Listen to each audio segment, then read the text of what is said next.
Hello, happy people. Hope you're having a great day today.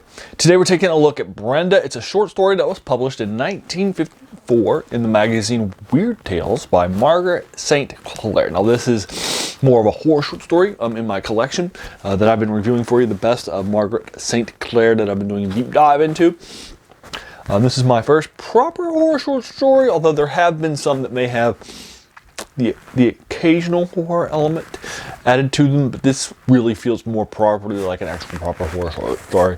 It's about 10 pages in my collection. I read it last night in about 20 minutes. It was a lot of fun, and I really enjoyed it.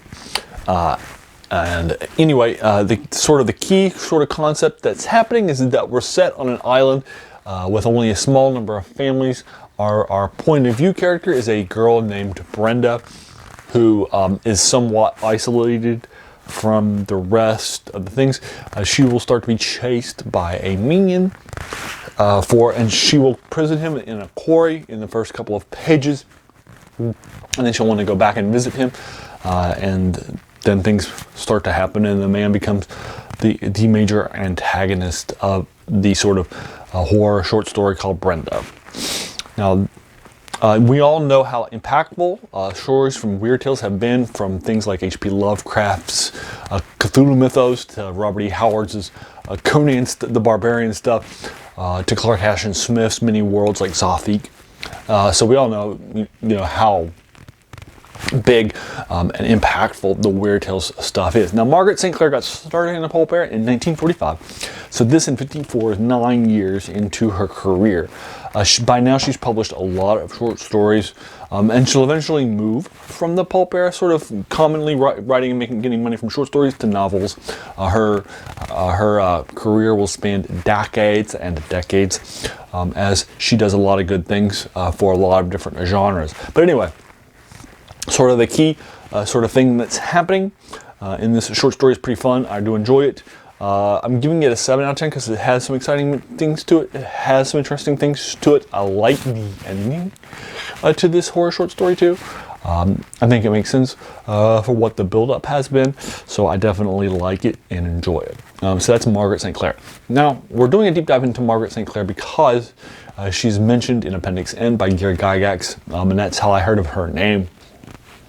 And I want to read some stuff by every author that's mentioned in the Appendix N. Now, the Appendix N, as a reminder, is an appendix that's included along with many gaming appendixes in the first Dungeon Master's Guide of Gary Gygax's first edition Dungeons & Dragons.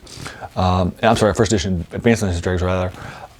In 1979, in which he includes authors that are on this list. And in some cases, he lists actual works. And these are both the things that inspired him. So it's a list of references, if you will, as well as works to go to seek inspiration for your own reading. So it's my goal to do a deep dive into everything. Now, I was hoping that this would be more fantasy. This collection has really just been more science fiction with the occasional horror thing. And this is the first horror short story. Because, again, this was somebody who's very impactful on the fantasy genre, but we'll see. It's chronological in nature, so it starts off earlier in her career, and now we're 9 years into her career with the 1954 short story. I definitely, again, enjoyed this short story, giving it a 7 out of 10. Have you read Brenda? If so, what did you think?